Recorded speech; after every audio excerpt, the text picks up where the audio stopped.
안녕하세요, 여러분. 지난 시간까지 16세기 초반에 전성기 르네상스, 즉 이탈리아의 르네상스를 한번 살펴봤는데요.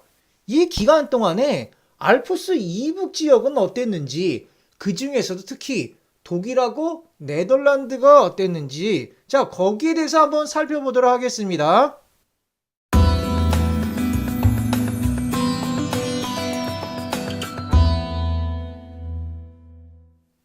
일단은 좀 들어가기 전에 여러분 지금 이거 살바토르 문디라고 하는 이 그림 혹시 기억나시나요? 제 영상 44번에 있는 레오나르도 다빈치에 관련된 영상 중에 있는 건데 오늘 보니까 제 구독자 중에 한 분께서 이 살바토르 문디가 지금 행방이 묘연해졌다고 이렇게 말씀을 주셨더라고요.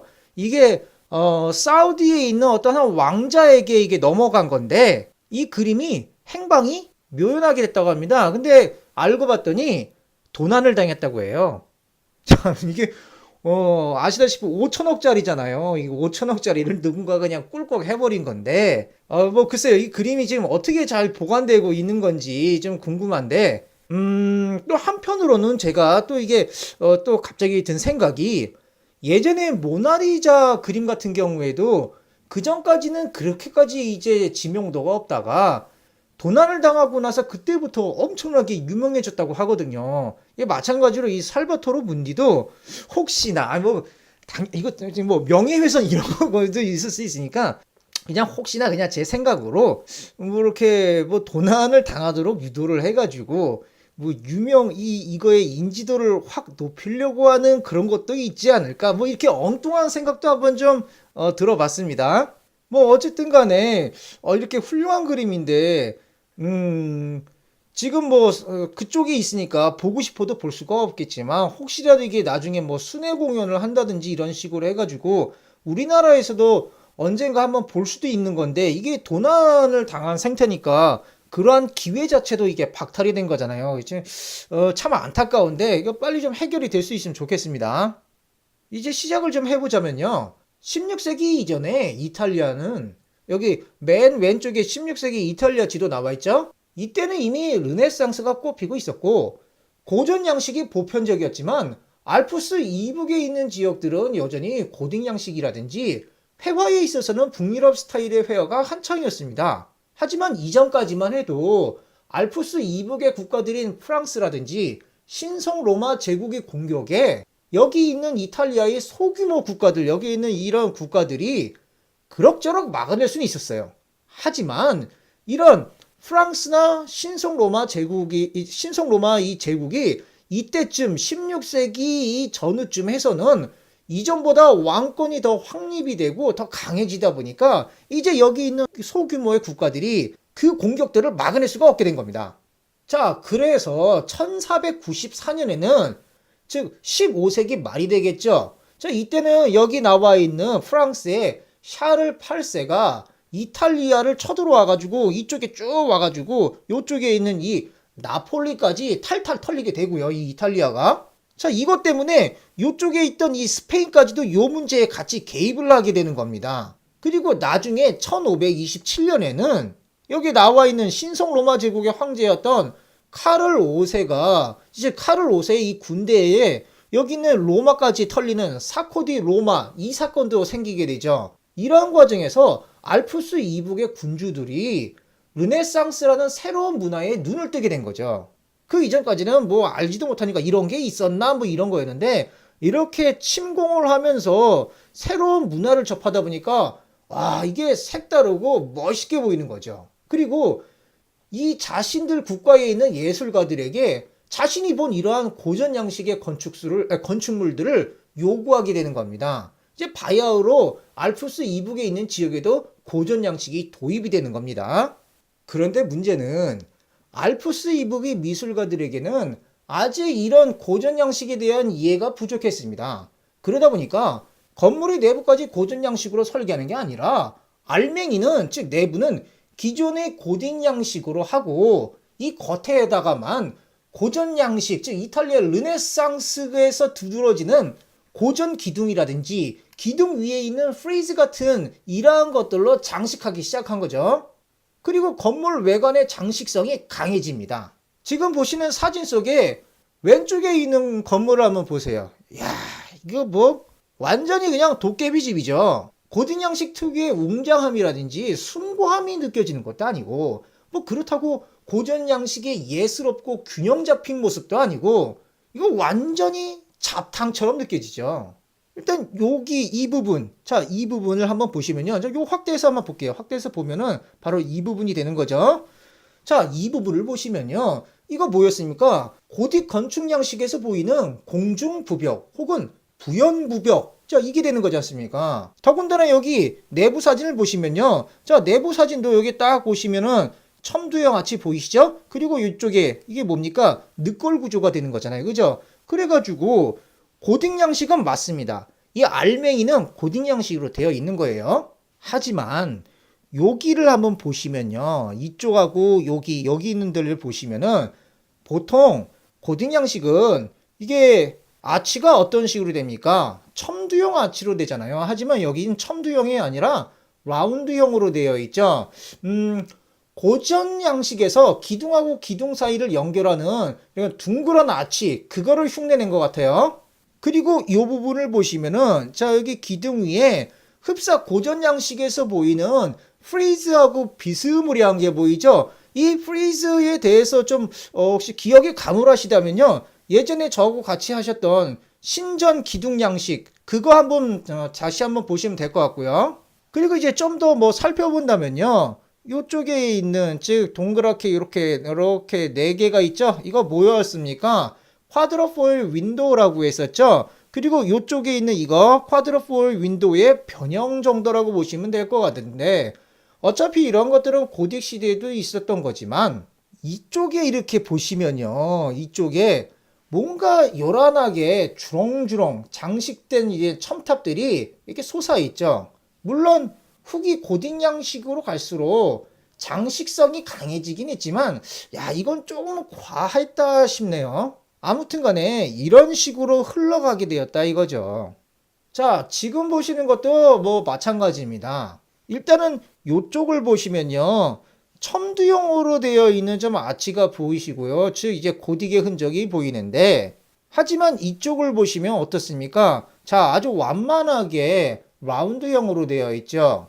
뭐 이것도 말하자면은 고전 양식에서 기둥과 기둥 사이에 있는 이 아치를 흉내낸 것 같고요. 그리고 여기 있는 이 기둥들을 보시면 즉 주두를 한번 보시면은 이거 뭐 어떻습니까? 척 봐도 고전 양식의 기둥이란 걸 알 수 있겠죠. 그리고 이쪽에 한번 이걸 보세요. 이쪽에 보시면요. 아까 우리가 봤던 거와 마찬가지로 기둥 위에 뭐가 있습니까? 프리즈하고 비스무리한 게 있죠. 이게 다 어떻습니까? 고전 양식에서 따온 것들이잖아요.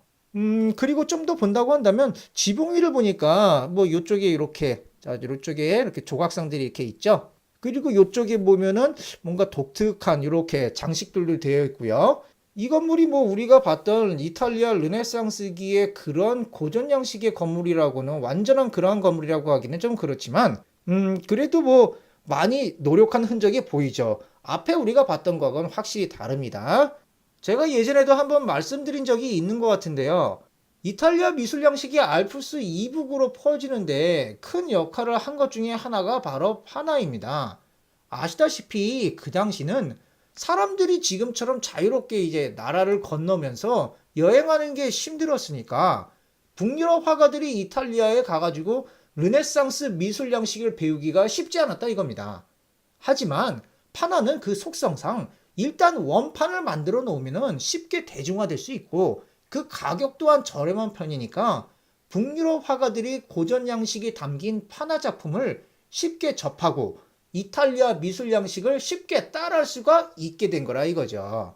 그렇지만 이것도 역시 고전 건축 양식을 흉내낸 것처럼 이탈리아 미술 양식을 피상적으로만 접한 미술가들이 많았습니다. 하지만 이러한 저급한 수준을 벗어나가지고 오히려 이탈리아 거장들을 능가할 정도의 뛰어난 북유럽의 화가가 독일에서 등장하는데 그 이름이 바로 여기도 나와 있듯이 알브레히트 듀러가 되겠습니다. 지금 보시는 거는 양쪽이 왼쪽 오른쪽이 다 듀러의 목판화가 되겠는데 이 듀러라는 사람은 그림도 뛰어나지만 훌륭한 판화가이기도 했습니다.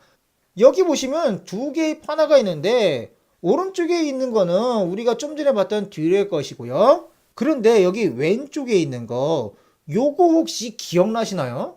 이거 예전에 나왔던 목파나입니다. 이거 제 영상 42번에 있는 건데 이거를 한번 오른쪽에 있는 듀로의 목파나하고 한번 비교해 보세요. 좀 어떻습니까? 완성도가 비교할 수 없을 정도로 듀로의 것이 뛰어나죠. 두 개 다 목파나인데 제 영상 42번을 보시면 아시겠지만 이 목판은 수정하는 것이 쉽지가 않고 섬세하게 제작하기도 어렵다는 것을 감안한다면 이 듀러의 목판화는 마치 뭐 인그레이빙으로 제작한 듯한 그런 느낌이 날 정도로 뛰어나죠. 자, 다시 돌아와서 왼쪽을 보신다면은 스킬 자체도 아주 훌륭하지만 여기에 있는 묘사라든지 구도 자체도 꽤나 스페셜합니다. 우리가 여태까지 봐왔던 그림들은 죄다 대칭을 이룬다든지 혹은 레오나르도 다빈치의 삼각 구도 등으로 안정적인 구도를 추구했는데 여기서는 보시면 아시겠지만 상단의 3분의 2가 이렇게 덮고 있죠. 그래가지고 무게중심이 위로 쏠려서 이게 뭐 쏟아질 것처럼 이렇게 느껴집니다. 안정감이 잘 느껴지지 않고 뭔가 구도가 깨져 있어요. 지금 여기 나와 있는 거는 신약성경 요한계시록의 한 장면을 묘사한 건데 여기 오른쪽에 있는 것도 마찬가지입니다. 양쪽이 다 신약성경에 있는 그런 내용인데요. 왼쪽에 있는 거는 대천사 미카엘이 여기 있는 이 양반이 바로 미카엘이 되는 겁니다. 이 미카엘이 악의 상징인 여기 있는 용들이 보이시죠? 이 용들을 물리치는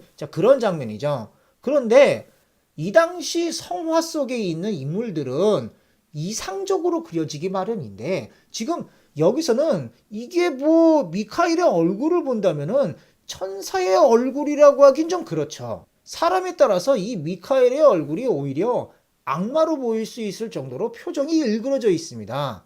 우리가 여태까지 봐왔던 이탈리아 화가들의 그림하고는 상당히 차이가 있죠. 그리고 하나 더 보신다면요. 이쪽에 이렇게 뭐 독특하게 되어 있는 거 보이십니까?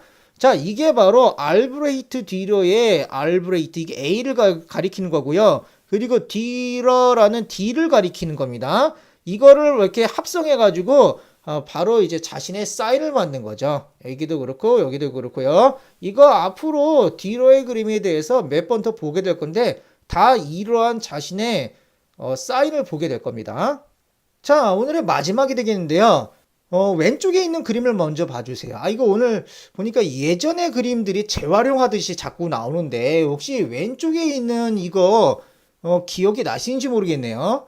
이것도 역시 좀 오래돼가지고 여기 왼쪽에 있는 거는 제 영상 이것도 42번에 있습니다.